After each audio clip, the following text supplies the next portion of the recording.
ప్రభావం ఏపీ ప్రజలపై పడకుండా మంత్రులు అధికారులు చర్యలు తీసుకోవాలని సీఎం చంద్రబాబు దిశానిర్దేశం చేశారు. ముఖ్యంగా గ్యాస్ సరఫరా అంశంలో కేంద్రంతో సమన్వయం చేసుకోవాలన్నారు.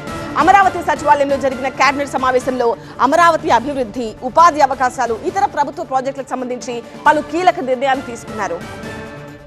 మంత్రులు క్షేత్రస్థాయిలో పనిచేయాలని, ప్రజా సమస్యలపై దృష్టి పెట్టాలని ఆదేశించారు చంద్రబాబు. సీఎం అధ్యక్షతన రాష్ట్ర మంత్రివర్గం సమావేశం జరిగింది. రాజధాని అభివృద్ధితో పాటు పశ్చిమాసియాలో యుద్ధం వల్ల కలిగే పరిస్థితులను ఎదుర్కోవడంపై ఏపీ కేబినెట్ చర్చించింది.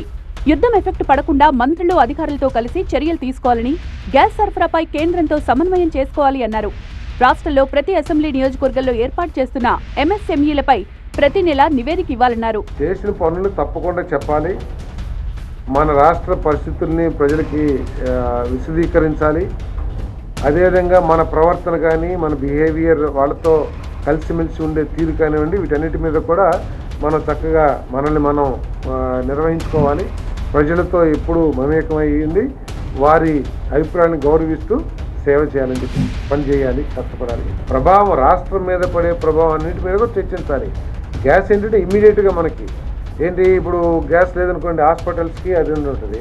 సపోజ్ అవైలబిలిటీ గ్యాస్ని దేనికి వినియోగించాలనే విషయం కానివ్వండి, లేదా కేంద్ర ప్రభుత్వంతో ఎప్పటికప్పుడు సంప్రదిస్తూ మాకు గ్యాస్ కావాలి అనే దాని మీద కానీ ఇది తగు చర్యలు తీసుకుంటారు. దీని చాలా చాలా ఎఫెక్ట్స్ ఉంటాయి. మన అక్వా కానివ్వండి, లేకపోతే అగ్రికల్చర్, అరటి, వీటన్నిటి మీద ఆల్రెడీ ప్రభావం పడింది. ఎగ్స్ చాలా. అమరావతి అభివృద్ధి, ఉపాధి అవకాశాలు, ఇతర ప్రభుత్వ ప్రాజెక్టులకు సంబంధించి మొత్తం 25 అజెండా అంశాలపై చర్చించి పలు కీలక నిర్ణయాలు తీసుకున్నారు. సిఆర్డీఏ తీసుకున్న పలు నిర్ణయాలకు కేబినెట్ ఆమోదం తెలిపింది.